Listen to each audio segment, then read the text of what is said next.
কথা বলার জন্য। সংগ্রামী সাক্ষীবদ্ধ নেতৃবৃন্দ, এখন আপনাদের সামনে গুরুত্বপূর্ণ দিক নির্দেশনামূলক বক্তব্য নিয়ে আসবেন সোনারগাঁয়ের সাবেক সাংসদ উপজেলা আওয়ামী লীগের সংগ্রামী যুগ্ম আহ্বায়ক জনাব আব্দুল্লাহ আল কায়সার ভাই।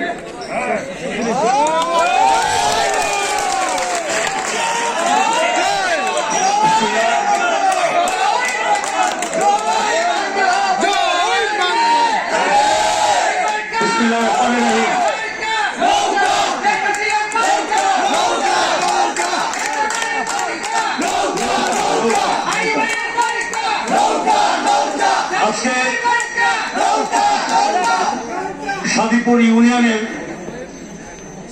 আগামী 28শে নভেম্বর ইউনিয়ন পরিষদের নির্বাচনের কর্মী সভায় এবং এই নির্বাচনী আলোচনা সভার সম্মানিত সভাপতি আমাদের সোনারগাঁ উপজেলা পরিষদের সম্মানিত চেয়ারম্যান বীর মুক্তিযোদ্ধা অ্যাডভোকেট শামসুল ইসলাম ভূঁইয়া, প্রধান অতিথি আমাদের মাঝে উপস্থিত আছেন আমাদের নারায়ণগঞ্জ জেলা আওয়ামী লীগের সংগ্রামী সভাপতি বীর মুক্তিযোদ্ধা জনাব আব্দুল হাই, যার জন্য আজকে এই অনুষ্ঠান, যার জন্য এত আলোচনা, আমাদের নৌকার প্রার্থী জনাব আলহাজ আব্দুল রশিদ মোল্লা, মঞ্চে অনেক নেতৃবৃন্দরা আছেন।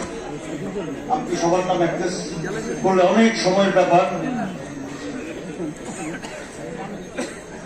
শুধু আমি অ্যাড্রেস করতে চাই আমাদের ঢাকার রাজপথ কাঁপানো নেতা তাসবিরুল হক অনু ভাইকে এবং আমার সামনে উপস্থিত আমাদের আওয়ামী লীগের নেতা কর্মী মুরব্বীগণ, সাংবাদিক ভাইয়েরা, আসসালামু আলাইকুম। আপনারা জানেন যে আমাদের সোনারগাঁ আওয়ামী লীগে বর্তমানে কয়েকজন মুরব্বী আছেন। বেশিরভাগ মুরব্বীরাই কিন্তু আমাদেরকে ছেড়ে চলে গিয়েছেন, মৃত্যুবরণ করেছেন। আল্লাহ পাক ওনাদের সকলকে বেহেশত নসিব করুক। এর মধ্যে শামসুল ইসলাম ভূঁইয়া সাহেব আছেন, উনি ওনার সম্মানিত জায়গায় অধিষ্ঠিত হয়েছেন। আমাদের জননেত্রী শেখ হাসিনা উপজেলা চেয়ারম্যান বানিয়েছেন। তার পূর্বে আমার চাচা মরহুম মোশাররফ হোসেন সাহেব ছিলেন, উনি মারা যাওয়ার পরে আমাদের শামসুল ইসলাম ভূঁইয়া সাহেব সেই জায়গায় বসেছেন। আরেকজন মুরব্বী হলো আমাদের আব্দুল রশিদ মোল্লা। অনেক প্রার্থী ছিলেন যারা মনোনয়ন চেয়েছেন, কিন্তু আমাদের জননেত্রী শেখ হাসিনা সঠিক সময়ে সঠিক মূল্যায়ন করেছেন একজন মুরব্বীকে। এই নির্বাচন আমাদের সোনারগাঁর আত্মসম্মানের নির্বাচন।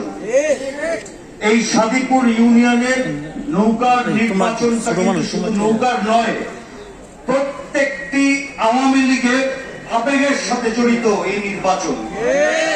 এই নির্বাচন আমাদের মুরব্বী আলহাজ আব্দুল রশিদ মোল্লা, আমাদের মাঝে কিন্তু বয়স্ক মুরব্বীরা এখন আর নেই, অনেকেই আছেন কিন্তু নেতৃত্ব স্থানে, কিন্তু হাতে গোনা কয়েকজন আছে, এর মধ্যে আব্দুল রশিদ মোল্লা। তো আমি আব্দুল রশিদ মোল্লার জন্য আপনাদের সকলের কাছে হাত জোর করে বিপুল ভোটে 28 তারিখে নির্বাচিত করে জননেত্রী শেখ হাসিনাকে এই আসনটি, এই ইউনিয়নের চেয়ারম্যানকে আমি উপহার দিতে চাই।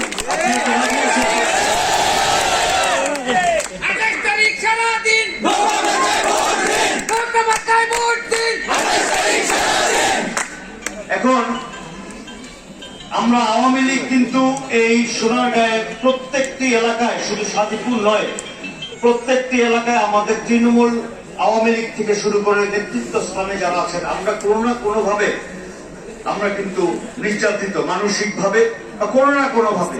কারণ আমরা আওয়ামী লীগ করি, দল ক্ষমতায়, দলের স্বর্ণযুগ, কিন্তু আজকে আমাদের এই সোনারগাঁয়ে আওয়ামী লীগের কাঁধের মধ্যে ভর করে জাতীয় পার্টি আঙ্গুল ঘুরাবে আর আওয়ামী লীগের নেতা কর্মীরা তার পিছনে পিছনে হাঁটবে।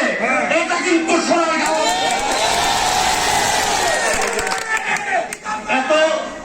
এত সুন্দর বক্তব্য আমি দিতে জানি না, আমি শুধু একটি কথা বলতে চাই, 28 তারিখে নির্বাচন লাঙ্গলের কোন এজেন্ট কোন কেন্দ্রে থাকবে না।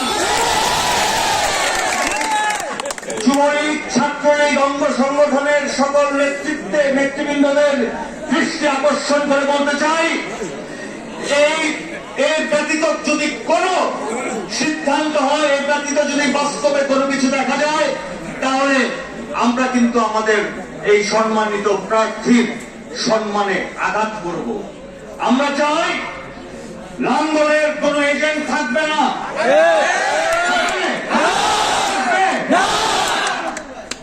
আমাদের সাথে আওয়ামী লীগের মুজিব করে আওয়ামী লীগের নৌকার বড় নেতা হিসেবে মাঠে ঘাটে হাঁটবে, ভিতরে ভিতরে আবার লাঙ্গলের নির্বাচন করার জন্য পায়তারা করবে, বসে থাকবে, কখন ডাকবো, কত টাকায় বিক্রি হবো, এই ধরনের নেতাদের আপনারা চিহ্নিত করবেন।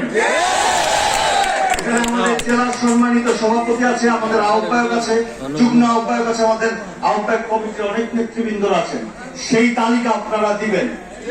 এই নির্বাচনে নৌকার বিরুদ্ধে যারা কাজ করবে, দলের মুজিব করে দলের নৌকার বড় নেতা সাজবে, কিন্তু নির্বাচনের সময় জননেত্রী শেখ হাসিনার প্রার্থীর বিরুদ্ধে কাজ করবে, এটা শাদীপুর ইউনিয়নের আওয়ামী লীগের নেতাকর্মীরা মানবে না। প্রস্তুত থাকেন 28 তারিখে। আমি মনে করি আজকে এই যে নির্বাচনী সভা, এই নির্বাচনী সভা কিন্তু আমাদের ভোটের সভা নয়। আমাদের আব্দুর রশিদ মোল্লা প্রত্যেকটি কেন্দ্রে আমাদের শাদীপুর ইউনিয়ন আওয়ামী লীগ এবং সহযোগী সংগঠন নিয়ে মাঠ পর্যায়ে কাজ করে যাচ্ছেন, কাজ করে যাবেন। আমরা থানা আওয়ামী লীগ এবং জেলার সমস্ত নেতৃবৃন্দরা এখানে উপস্থিত হয়েছি। আওয়ামী লীগ যে সোনারগাঁও ঐক্যবদ্ধ, আওয়ামী লীগ যে যখন মাঠে কাজ করে যে কোনো অসত্য সাধ্য করতে পারে, সেটাই আমরা 28 তারিখে ইনশাল্লাহ আপনাদেরকে দেখিয়ে দিব। আপনারা শুধু প্রস্তুত থাকবেন। বিজয়ের তার গড়ায় আমরা চলে এসেছি। বিজয় নিশ্চিত করার জন্য সকলকে সতর্ক থাকতে হবে। ষড়যন্ত্র হবে, এটাই নির্বাচনের একটি ধর্ম। ষড়যন্ত্র হবে, ষড়যন্ত্র মোকাবেলা করার জন্য বঙ্গবন্ধুর সৈনিকরা মাঠে আছে ইনশাল্লাহ। আমি আমার বক্তব্য শেষে সকলের সুস্বাস্থ্য কামনা করে এবং আমাদের আব্দুল রশিদ মোল্লা আমাদের মুরব্বী, ওনার বিজয় নিশ্চিত হোক। আমাদের আওয়ামী লীগের আসন এই শাদীপুর ইউনিয়ন আওয়ামী লীগের প্রত্যেকটি আওয়ামী লীগের আবেগের এই নির্বাচন আমাদের আবেগের সাথে জড়িত। এই মুরব্বীকে আমরা পাশ করে আমরা জননেত্রী শেখ হাসিনাকে সিদ্ধান্ত যে সঠিক দিয়েছে সেটাই প্রমাণ করে দিব নির্বাচনে জয়ের মাধ্যমে। সকলকে ধন্যবাদ। জয় বাংলা, জয় বঙ্গবন্ধু। চলে আসছি, এরপরে আমার বঙ্গবন্ধু বক্তব্য দিবেন। আমি প্রথমে যে কথাটা বলেছিলাম